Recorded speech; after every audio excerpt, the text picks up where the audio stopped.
Hello students, आज से हम शुरू कर रहे हैं आपके चैप्टर नंबर 10 जो भी है straight lines. Chapter number 10 that is straight lines. अगर हम स्ट्रेट लाइंस की बात करें तो आपने कुछ जो पुरानी चीज़ें पढ़ी होगी पहले उसका थोड़ा सा रिवीजन करेंगे, उसके बाद हम आगे बढ़ेंगे। पहले आपने देखा होगा कि सपोज़ करो कोई लाइन अगर ए और बी है, सपोज़ करो कोई लाइन है ए से लेकर बी तक, ये आपने पहले पढ़ रखा है कि ए से बी तक लाइन कैसे होती है। उसके कोऑर्डिनेट्स अगर है x1, y1 ए पॉइंट के कोऑर्डिनेट, बी पॉइंट के कोऑर्डिनेट्स है x2, y2, ये भी आपने पहले पढ़ रखा है। अगर आपको बोल दिया जाए कि इन दोनों लाइन के बीच की डिस्टेंस अगर है d, तो इस d की वैल्यू क्या होगी, ये आपने पहले पढ़ रखा है। डिस्टेंस फॉर्मूले से आप निकालते थे, लिख देता हूँ। डिस्टेंस फॉर्मूला क्या होता था आपका? Distance formula that is d is equals to होता था आपका under root of x2 minus x1 square plus y2 minus y1 का स्क्वायर। अगर आपको कोई दो पॉइंट दे दिए और बोलते कि इन दोनों के बीच की डिस्टेंस निकालो तो काफ़ी आसान है। x1 x2 y1 y2 आपको पता होगा, उनकी वैल्यूज यहाँ पे पुट करें, आपको क्या मिल जाएगा? यहाँ से उसका डिस्टेंस मिल जाएगा। नेक्स्ट अगर हम बात करें डिस्टेंस फॉर्मूले के बाद में, आपने एक और चीज़ पढ़ी होगी जो होती थी आपकी सेक्शन फॉर्मूला। नेक्स्ट क्या होता था आपका? Section formula. तो सेक्शन फॉर्मूले की भी बात अगर हम कर लें, अगर हम बात करें अब सेक्शन फॉर्मूले की, तो पहले उसके पहले क्या करते हैं, एक लाइन बना लेते हैं। ए टू बी तक स्ट्रेट लाइन है, वही बात है। x1, y1 इसके पास ए के कोऑर्डिनेट्स है और बी के कोऑर्डिनेट्स है x2, y2। सपोज करो कोई पॉइंट आ जाता है बीच में, एक पॉइंट आ जाता है बीच में C, जो इस लाइन को m1:m2 के रेशो में डिवाइड कर देता है। इसका मतलब क्या, पहला वाला पार्ट अगर लाइन को किसी m1+m2 पार्ट्स में तोड़े तो पहला वाला पार्ट क्या रिप्रेजेंट करेगा? m1, और दूसरा वाला पार्ट क्या होगा? m2। अगर m1:m2 में पार्ट कर देते, किस में करा? m1:m2 में। ठीक है, तो सी पॉइंट के कोऑर्डिनेट्स अगर आपसे लिखने के लिए बोले तो सी पॉइंट के कोऑर्डिनेट्स क्या होंगे वो मैं आपको बता देता हूँ। ये आपने पहले लिख रखा है सेक्शन फॉर्मूले से। एक्स कोऑर्डिनेट जो होगा वो क्या होगा? m1x2 plus m2x1 divided by m1+m2।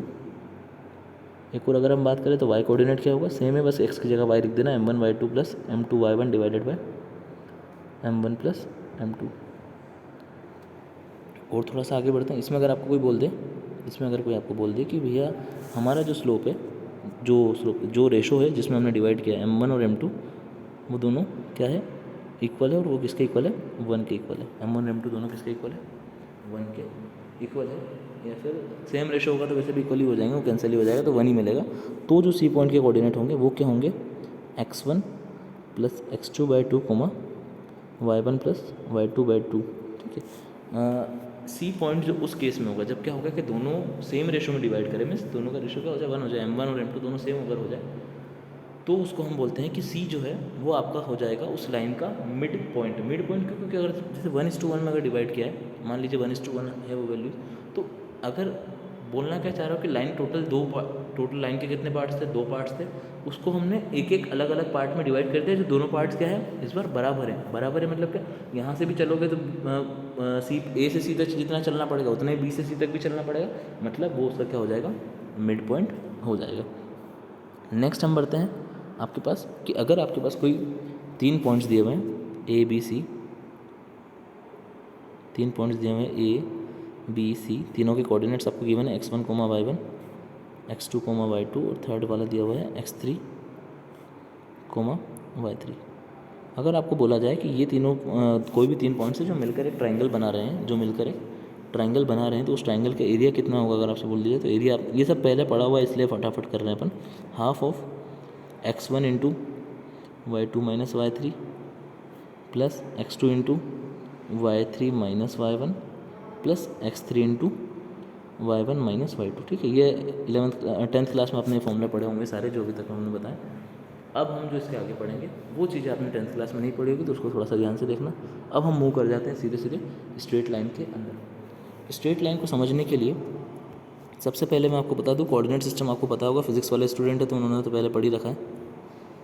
अगर सपोज करो दो एक्सिस जो आपके पास होती है, एक्स एक्सिस और वाई एक्सिस, कोऑर्डिनेट सिस्टम पहले मैंने ड्रॉ किया सिर्फ। मान लो अब एक लाइन है, वही लाइन जो अभी तक ए बी ले रहे थे हम, वही वाली लाइन है ए एंड बी। बी के पॉइंट से x2, y2, ए के पॉइंट से x1, y1। क्या है? पॉइंट्स के कोऑर्डिनेट्स मैंने आपको बता दिए। अब सबसे पहली लाइन में एक चीज़ जो डिफाइंड होती है वो होती है स्लोप ऑफ द लाइन। क्या डिफाइन होती है? Slope of the line. लिख देता हूँ slope of line A B. यहाँ पे सिर्फ किसकी बात कर रहे हैं? ए बी वाली लाइन की बात कर रहे हैं तो ए बी लिख दिया। कैसे निकालते हैं? क्या करिए, जो आपकी ए बी लाइन है उसको पीछे की तरफ एक्सटेंड करिए और देखिए कि वो एक्स एक्सिस से कितना एंगल बना रही है। सपोज करो अगर वो थीटा एंगल बना रही है, सपोज करो अगर वो थीटा एंगल बना रही है तो स्लोप जो होता है वो होता है एम के बराबर। एम से रिप्रेजेंट किया जाता है स्लोप को और वो इसकी किसके इक्वल होता है? टेन थीटा के। कब? जब आपको थीटा एंगल पता हो। क्या थीटा एंगल क्या होगा? ध्यान रखना, positive direction of x axis से आपको एंगल मेजर करना है, नेगेटिव से मेजर नहीं करना है। Positive direction of x axis से जो लाइन आपकी बना रही होगी, कौन सी, जो भी लाइन आपको गिवन है, वो जितना angle positive direction of x axis से बनाएगी उसका अगर आप टेन लोगे, टेंजेंट लोगे, तो वो आपको क्या देगा? Slope of that line. अगर मान लीजिए आपको ये नहीं पता और आपको x1 y1 x2 y2 दो कोऑर्डिनेट्स पता है, तब आप स्लोप कैसे निकालेंगे? y2 minus y1 divided by x2 minus x1। ये फॉर्मूलेज है, ये आपको छोटे छोटे फॉर्मूलेज है जो याद करने रहेंगे। एक बार ये याद होगा उसके बाद तो कोई टेंशन नहीं है, सारी एक्सरसाइज आपकी फटाफट सॉल्व हो जाएगी। तो ये हमने क्या देखा कि कोई स्ट्रेट लाइन का स्लोप क्या होता है, कोई स्ट्रेट लाइन का स्लोप एक तो एंगल फॉर्म में क्या होता है और एक कोऑर्डिनेट फॉर्म में क्या होता है, कोऑर्डिनेट्स के फॉर्म में क्या होता है। दो पॉइंट फॉर्म में अगर आपको दे दिया जाए तो कैसे स्लोप निकालोगे, और अगर एक एंगल के फॉर्म में दे दिया जाए तो कैसे निकालोगे, ये दोनों चीज़ें हमें देखो। इसी के बेसिस पे हम लाइन के दो इक्वेशन हम लिखते हैं, ठीक है। लाइन की दो टाइप की इक्वेशन मैं आपको यहीं पे बता देता हूँ क्या होती है। पहली होती है वन पॉइंट स्लोप फॉर्म, नाम होता है उसका पॉइंट स्लोप फॉर्म। नाम लिख देता हूँ आपको, वैसे मैं ज़्यादा नाम वगैरह में विश्वास नहीं रखता हूँ, काम होना चाहिए, नाम से क्या काम करना है। पॉइंट स्लोप फॉर्म में अगर इक्वेशन की लाइन की इक्वेशन की बात करें हम, तो वो आपके लिए हो जाती है y minus y1 is equals to m into x minus x1। ये कब है? जब ये आपको क्या दिया हुआ, एक पॉइंट दिया हुआ हो x1 y1 और एक स्लोप दिया हो लाइन का जो कि m होगा। नेक्स्ट आपका होता है टू पॉइंट फॉर्म लाइन का, लाइन की इक्वेशन का नेक्स्ट होता है to point form. To point form क्या बोलता है? इस बार के स्लोप नहीं दिया आपने, पॉइंट स्लोप लिखा था, मतलब पॉइंट दे दिया और स्लोप दे दिया। टू पॉइंट क्या बोलता है कि दो पॉइंट दे दिए, तो कैसे निकालोगे? y minus y1 equals to y2 minus y1 divided by x2 minus x1 into x minus x1। ये आपको क्या देगा? Slope of the line, equation of the line in two point form. कुछ नहीं करा, बस जो एम स्लोप होता था आपको उसका फॉर्मूला पता था, y2 minus y1 divided by x2 minus x1, उसकी जगह वो पुट कर दिया। इसके अलावा अभी देखो ये वीडियो लेक्चर सब थोड़े से लंबे होंगे क्योंकि सिलेबस आपका फास्ट करना है। टू पॉइंट फॉर्म में और पॉइंट स्लोप फॉर्म में आपको इक्वेशन ऑफ लाइन पता चल गई। अब अगर आपको देखो दो लाइन दी हो जिनका स्लोप पता हो, सपोज करो एक लाइन है जिसका स्लोप है m1, एक लाइन है जिसका स्लोप क्या है m2। आपको बोल दिया जाए कि इन दोनों लाइन के बीच में क्या एंगल होगा, तो वो एंगल दिया जाता है टेन से, टेन ऑफ अल्फा। अगर मान लीजिए अल्फा एंगल उनके बीच में, तो वो दिया जाता है mod of m2 minus m1 divided by 1 plus m1 into m2, ठीक है। ये फॉर्मूला है स्टैंडर्ड के, दो लाइन के बीच में एंगल कितना होगा? m2 minus m1 divided by 1 plus m1 by 1 plus m1 into m2, ठीक है।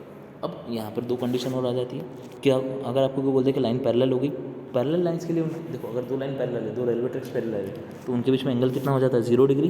वेक्टर्स में भी हमने देखा था फिजिक्स में, अल्फा की वैल्यू क्या होगी? 0 डिग्री। अगर अल्फा 0 हो गया मीन्स tan 0, वो tan 0 जब कब हो सकता है? जब उसका न्यूमरेटर 0 हो जाए, मीन्स m1 इक्वल्स टू क्या हो जाए? m2 के। मतलब दो लाइन्स अगर पैरेलल बोली जाए तो उनका स्लोप क्या होगा? सेम। एक केस आता है कि दो लाइन अगर परपेंडिकुलर बोल दी जाए, क्या बोल दिया? दोनों लाइन परपेंडिकुलर, मीन्स अल्फा क्या हो जाएगा इस पर? 90 डिग्री। 90 डिग्री कितना होता है? इन्फिनिटी। मीन्स अगर लेफ्ट हैंड साइड इन्फिनिटी तो राइट हैंड साइड को भी इन्फिनिटी होना पड़ेगा। इन्फिनिटी होने के लिए क्या डिनोमिनेटर में क्या आना पड़ेगा? 0। मीन्स 1 प्लस m1 m2 को 0 आना पड़ेगा, या फिर सरल भाषा में बोले तो m1 इंटू m2 का जो प्रोडक्ट होगा, दोनों स्लोप का प्रोडक्ट जो होगा वो कितना होना पड़ेगा? -1 के बराबर होना पड़ेगा, ठीक है। आज हमने क्या देखा? सबसे पहले जो 10th के आपके बेसिक्स थे कोऑर्डिनेट ज्योमेट्री के, उसको रिवाइज किया, distance formula, section formula, mid point का और एरिया ऑफ ट्रायंगल। उसके बाद हमारे लाइन की तरफ हमने देखा लाइन का स्लोप क्या होता है। लाइन का स्लोप हमने दो फॉर्म में देखा, एक तो एंगल के फॉर्म में और एक टू पॉइंट फॉर्म में।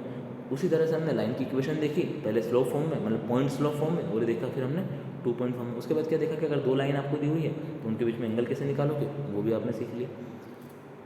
कल की क्लास में हम इसके आगे बढ़ेंगे, लाइन की इक्वेशन के दूसरे फॉर्म भी देखेंगे, हो सकता है एक्सरसाइज सॉल्व भी कर ले।